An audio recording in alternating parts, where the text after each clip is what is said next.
Assalamu alaikum everyone. Hope you all are doing well. I am Mariam to discuss the topic about ethnographic studies in research method. So सबसे पहले हम discuss कर लेते हैं कि हम इसमें क्या क्या पढ़ेंगे, टेबल ऑफ कंटेंट देख लेते हैं। सबसे पहले हम इसका इंट्रोडक्शन देखेंगे, फिर एडवांटेजेस और डिसएडवांटेजेस को डिस्कस करेंगे, देन इसके 3 मेथड्स हैं एथनोग्राफिक रिसर्च के, उनको वन बाय वन डिस्कस करेंगे। So let's start our lecture. पहले हम इंट्रोडक्शन की बात कर लेते हैं कि इन एथनोग्राफिक रिसर्च होता क्या है। एथनोग्राफिक रिसर्च एक क्वालिटेटिव रिसर्च मेथड है जिसका जो मेन पर्पस है ना वो किसी स्टडी को किसी कल्चर को, कम्युनिटी को और ग्रुप को स्टडी करना। किसके थ्रू? ऑब्जर्वेशन के थ्रू, पार्टिसिपेशन के through and immersion with in the natural environment. Originating, इनका जो ओरिजिन क्या है, एंथ्रोपोलॉजी, एथनोग्राफी, ये 2 ऐसे मेथड हैं जो बहुत ज़्यादा यूज़ किए जाते हैं ताकि अंडरस्टैंड कर सकें सोशल प्रैक्टिसेस को, रिचुअल्स को and everyday life of a particular group from the own perspective. इसका कोर प्रिंसिपल क्या है एथनोग्राफिक रिसर्च का? किसी भी ग्रुप जो है उसको या बिलीफ को, उसके बिहेवियर को डीपली स्टडी करना, उनके साथ इंगेज होकर या नेचुरल सेटिंग में उनको ऑब्जर्व करके। सो अब इसका जो क्वेश्चन राइज होता है कि हम ये स्टडी क्यों करते हैं, why ethnographic study is important for us. अब देखें, जो एथनोग्राफिक रिसर्च है वो ऐसे ऐसे कॉम्प्लेक्स सोशल फिनोमिना को एक्सप्लोर करता है जो कि जिससे इंसान जो है, रिसर्चर जो है, अंडरस्टैंड करता है कि पीपल है क्या, ये नहीं अंडरस्टैंड करना, लेकिन पीपल करते क्यों है, ये इस चीज़ को अंडरस्टैंड करना है कि वो कल्चर कॉन्टेक्स्ट में रहते हुए ये सब क्यों कर रहे हैं। तो इस चीज़ को डिस्कस करने के लिए हम यूज़ करते हैं एथनोग्राफिक स्टडीज़ को। उसके बाद आ जाते हैं advantages and disadvantages of ethnographic research. Advantages क्या है कि ये रिच डिटेल डाटा देती है, यानी एथनोग्राफिक रिसर्च जो है ये एक इन डेप्थ इंसाइट्स देती है सोशल प्रैक्टिसेस की, बिहेवियर्स की और social dynamics of a group, offering a level detail that methods might miss. Means क्या, जब हम किसी भी कल्चर की इन डिटेल हम उसकी हिस्ट्री लेंगे, उस पर रिसर्च करेंगे, उनके सोशल फिनोमिनास को देखेंगे, उनका बिहेवियर क्या है, उनके रिचुअल्स क्या है, उनके बिलीव्स क्या है, जब हम इन सब चीज़ों को देखेंगे तो हम ये ऑटोमेटिकली उनकी स्टडी जो है, उनकी जो हम डाटा कलेक्ट कर रहे हैं वो इन डेप्थ जाता जाएगा। तो ये हमारे लिए एक एडवांटेजेस है। सेकंड आ जाता है कॉन्टेक्चुअल अंडरस्टैंडिंग। अब सबसे पहले तो हम लोग जिस इन्वायरमेंट में स्टडी कर रहे हैं, एथनोग्राफिक जो है वो मस्ट अंडरस्टैंड करे कि कौन कौन से कॉन्टेक्स्ट जो है उनके बिहेवियर को इन्फ्लुएंस कर रहे हैं, यानी उनका जैसे आप कोई मेन जो है ना स्ट्रक्चर होना चाहिए किसी भी कॉन्टेक्स्ट का, डोमेन्स ले लेना, कोई एक स्पेसिफिक टॉपिक होता है उसको लेके डिस्कस करना ताकि उसकी मीनिंगफुल फाइंडिंग्स निकल सके। नेक्स्ट आ जाता है होलिस्टिक पर्सपेक्टिव। होलिस्टिक पर्सपेक्टिव में क्या होता है कि जो एथनोग्राफी स्टडी है वो ऐसी फुल कॉम्प्लेक्सिटी जो है वो कंसिडर कर लेती है ग्रुप्स के सोशल लाइफ में, including the interrelatedness of different culture practices, beliefs and values. The next one is flexibility. Flexibility का मतलब होता है कि किसी चीज़ को वास्ट स्टडी करना, मीन्स इन डेप्थ स्टडी करना, न्यू आइडियाज़ को एक्सप्लोर करना, डाटा इमर्ज करना और वो एक्सप्लोरेटरी रिसर्च के थ्रू उसको अडेप्ट करना।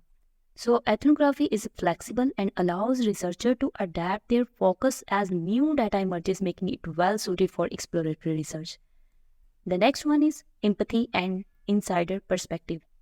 अब जो रिसर्चर है वो डीप इम्पैथी का मतलब होता है हमदर्दी और अपनापन जो महसूस होता है, वो एक ग्रुप के साथ एक बिल्कुल अपनायत का एहसास ले आता है ताकि वो स्टडी को डीपली और मोर ऑथेंटिक रिप्रेजेंटेशन ले सकें, उनसे उनके एक्सपीरियंस को शेयर कर सकें। सो ये थे उसके एडवांटेजेस। इनके थ्रू जो रिसर्चर है वो इंगेज होता है ग्रुप के साथ और चीज़ें कलेक्ट करता है। The next one is disadvantages. सबसे पहले आ जाता है टाइम कंज्यूमिंग। देखिए, अब ये जो हम स्टडी कर रहे हैं बहुत ज़्यादा टाइम लेगी, बहुत ज़्यादा एक्सपेंसिव चीज़ें, रिसोर्सेज बहुत ज़्यादा रिक्वायर होंगे, बिकॉज हमने किसी भी कल्चर को स्टडी करना होता है तो हम स्टडी जो रिजल्ट्स होते हैं ना वो हम लोग पूरे आल कल्चर पे नहीं हम लोग एप्लीकेबल कर सकते। मीन्स कि हम उसको इन डेप्थ स्टडी करेंगे, उसके लिए हमें रिसोर्सेज की ज़रूरत होगी और हमें टाइम बहुत ज़्यादा लगेगा किसी भी स्टडी को इन डेप्थ स्टडी करने के लिए। सो ये टाइम कंज्यूमिंग है। नेक्स्ट वन आ जाता है सब्जेक्टिविटी एंड बायसनेस। इसमें क्या होता है कि जब रिसर्चर प्रेजेंट होता है, किसी भी एज अ पार्टिसिपेंट प्रेजेंट होता है और अपने बिहेव करता है, तो वो जब लोगों के साथ अपना इंटरेक्शन बढ़ाता है तो वो लोगों का जो पर्सनल बायसनेस है वो इन्फ्लुएंस होता है। मीन्स कि जो रिसर्चर है जब एज अ पार्टिसिपेंट वर्क करेगा, सब्जेक्ट के अंदर रहकर डेली लाइफ को ऑब्जर्व करेगा, तो उसके अपने पर्सनल बायसनेस जो है वो भी इन्वॉल्व हो जाएंगे। The next one is limited generalisability. अब जो एथनोग्राफी रिसर्च है ना, ये एक स्पेसिफिक कॉन्टेक्स्ट या डोमेन्स पर स्टडी की जाती है। मीन्स अगर हम कल्चर में कोई रहकर कोई भी स्पेसिफिक टॉपिक पे स्टडी कर रहे हैं तो वो बस उसी पे होगी, वो बाकी सब जो पॉपुलेशंस हैं उन पे एप्लीकेबल नहीं होगी, सिर्फ उसी कल्चर के लोगों पे एप्लीकेबल होगी। जैसा कि हम सिंधी कल्चर्स को देख लेते हैं, उनकी ड्रेसिंग को, उनके ड्रेस कोड को, उनकी लैंग्वेज को, जब हम वो सारी चीज़ें उन पे जो स्टडी डिस्कस कर रहे हैं, जो स्टडी हुई है वो हम बाकी जो पंजाबी हो गए, बलोची हो गए, उन सब पे अप्लाई नहीं कर सकते। सो ये हम कह सकते हैं कि ये एक लिमिटेड है कि सिर्फ उन्हीं लोगों पर अप्लाई या उन्हीं पॉपुलेशन पे या सेटिंग पे अप्लाई हो सकती है, एप्लीकेबल है, बाकी सब के लिए नहीं। The next one is ethical concern. Ethnography can raise ethical issues, particularly regarding informed consent, privacy, and the potential impact of the researcher presence of the community. The next one is data management. Data management में क्या होता है कि जब researcher जो है एक large amount of qualitative data जो है वो कलेक्ट कर लेगा, तो उसके लिए बहुत ज़्यादा डिफिकल्ट होगा उसको मैनेज करने में, उसको एनालाइज करने में एंड प्रेजेंट करने में। सो ये थे कुछ डिसएडवांटेजेस। द नेक्स्ट वन आ जाते हैं एथनोग्राफिक रिसर्च मेथड्स के, कौन कौन से मेथड्स जो हैं एथनोग्राफिक रिसर्च में यूज़ होते हैं, यानी किन किन के थ्रू हम ये डाटा कलेक्ट करते हैं।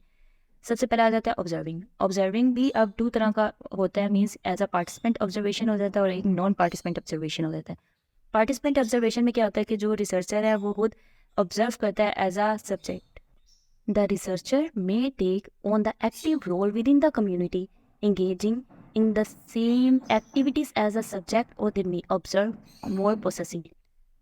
इसका जो मेन गेन है ना, वो फर्स्ट हैंड इन्फॉर्मेशन जो है वो अंडरस्टैंड करना, यानी जब participant as a participant work करेगा, यानी जो रिसर्चर है एज अ पार्टिसिपेंट होगा, तो उसको एक फर्स्ट हैंड अंडरस्टैंडिंग मिलेगी, वो लोगों के अंदर रह कर सीखेगा कि क्या क्या उनके ऊपर जो है वो गुजर रही है। मीन्स कि वो ज़्यादा उस चीज़ को अंडरस्टैंड कर सकेगा, लोगों के साथ इंटरेक्शन बढ़ाकर और इन्वायरमेंट को समझ सकेगा। द नेक्स्ट आ जाता है second one, non participant observation. इसमें क्या होता है कि जो सब्जेक्ट है वो एज अ पार्टिसिपेंट नहीं होता, बल्कि ऐसे ही ओवरली गो थ्रू करता है और ऑब्जर्व करता है, डायरेक्टली इंगेज नहीं होता उनके साथ।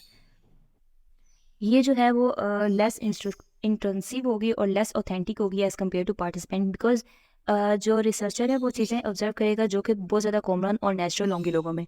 वो इन डेप्थ उसकी जो डिटेल है वो उसको अंडरस्टैंड में भी लिमिटेशंस हों, फुली अंडरस्टैंड ना कर सके। अच्छा, अब जब पार्टिसिपेंट और नॉन पार्टिसिपेंट वर्क ऑब्जर्व किया जा रहा है, तो जो फील्ड नोट है ना वो तैयार कर लिया जाता है। मीन्स के ऑब्जर्वेशन के थ्रू जो भी रिकॉर्ड बन रहा होता है, नोट्स बन रहे होते हैं, उनको रिकॉर्ड कर लिया जाता है, उनके ऑब्जर्वेशंस को, थॉट्स को, रिफ्लेक्शंस को, बेशक वो वर्बल है या as well as non verbal, both can be recorded by field notes. इसमें भी अब कुछ सैमी पॉइंट्स हैं। सबसे पहले आ जाता है इन डेप्थ इंटरव्यू। जो एथनोग्राफर होता है वो इन डेप्थ इंटरव्यू जो है वो कंडक्ट करता है मेंबर्स पर एक कम्युनिटी के अंदर, ताकि वो उनके बिलीव्स को, मोटिवेशंस को, एक्सपीरियंस को गेन कर सके। अब इंटरव्यू जो है वो भी डिफरेंट तरीक़ों से लिया जाता है। एक होता है स्ट्रक्चर में ये होता है क्लोज एंडेड क्वेश्चन पूछे जाते हैं, मीन्स कि जिनके जवाब येस, नो और स्पेसिफिक ऑप्शंस में हों। और कुछ अनस्ट्रक्चर्ड होते हैं जो कि ओपन एंडेड क्वेश्चन होते हैं, जिसमें ब्रीफ या डिस्क्रिप्शन दी जाती है उनसे, जितना यानी ओपनली उनसे कहा जाता है कि आप डिस्क्राइब करें क्या आप बताना चाहते हैं। और ये बहुत ज़्यादा लेंथी भी होते हैं, लेकिन जो स्ट्रक्चर्ड होते हैं वो शॉर्ट टाइम कंज्यूमिंग होते हैं, बहुत शॉर्टली टाइम में क्लियर किए जाते हैं। कुछ सेमी स्ट्रक्चर्ड भी होते हैं, ये डिपेंड करता है रिसर्चर के गोल्स पर। नेक्स्ट आ जाता है इनफॉर्मल कन्वर्सेशन। इसमें क्या होता है, जो एथनोग्राफर होता है वो इंटरव्यूइंग जो होता है उसके साथ इनफॉर्मल कन्वर्सेशन में इन्वॉल्व हो जाता है, मीन्स कि कैजुअल चैट्स वगैरह, जिसमें कोई स्ट्रिक्ट प्लान्स या जस्ट टॉकिंग वगैरह होती है, कोई स्ट्रिक्शन वगैरह नहीं होती, और ना ही इसमें कोई इंटरेस्टेड होता है कि ज्वाइन करें आप भी डिस्कस करें।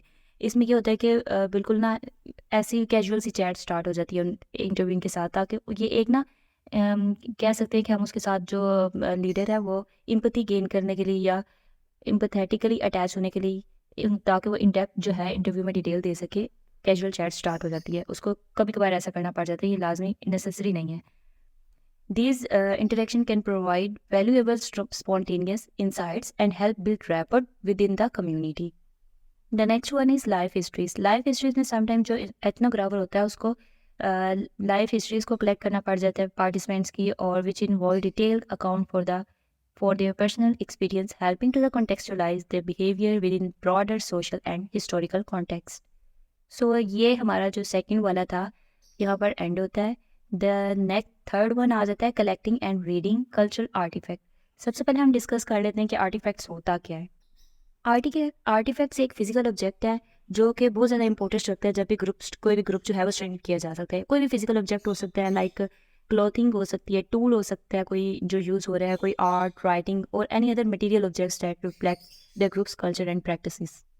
नेक्स्ट आ जाता है डॉक्यूमेंट्स एंड रिकॉर्ड।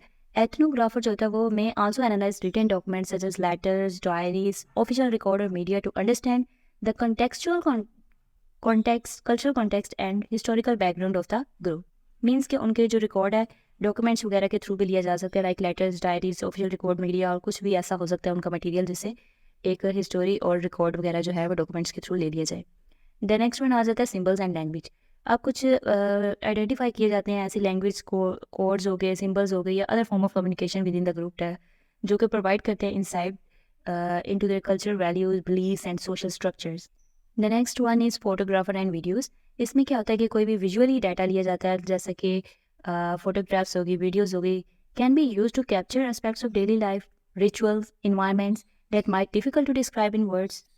सो ये थे तीनों मेथड्स जो कि यूज़ हो रहे हैं एथनोग्राफिक स्टडीज़ में, जो डाटा कलेक्ट करने के 3 मेथड्स से जिनके थ्रू हम लोग डाटा कलेक्ट करते हैं, सॉरी रिसर्चर्स जो है वो डाटा कलेक्ट करते हैं। अब इसको कंक्लूड करते हैं, मीन्स जो एथनोग्राफिक रिसर्च होती है एक यूनिक और पावरफुल टेक्निक है जो एक्सप्लोर करती है ताकि वो अंडरस्टैंड कर सके ह्यूमन की कल्चर और सोशल इंटरेक्शंस। और ये एक हमें रिच डाटा जो है डिटेल प्रोवाइड करती है, इन डेप्थ डिटेल किसी भी कल्चर के बारे में, किसी भी स्पेसिफिक कॉन्टेक्स्ट के बारे में। और ये जनरलाइज नहीं है, हर किसी पे एप्लीकेबल नहीं हो सकती, ये सिर्फ उन स्पेसिफिक कल्चर पे है जिन पे स्टडी की जा सकती है। सो होपफुली आपको आज का मेरा लेक्चर समझ आया होगा। सो इससे रिलेटेड और मोर वीडियोस और इन्फॉर्मेटिव इन्फॉर्मेशन लेने के लिए मेरे चैनल को सब्सक्राइब कीजिए। तब तक के लिए अल्लाह हाफिज़।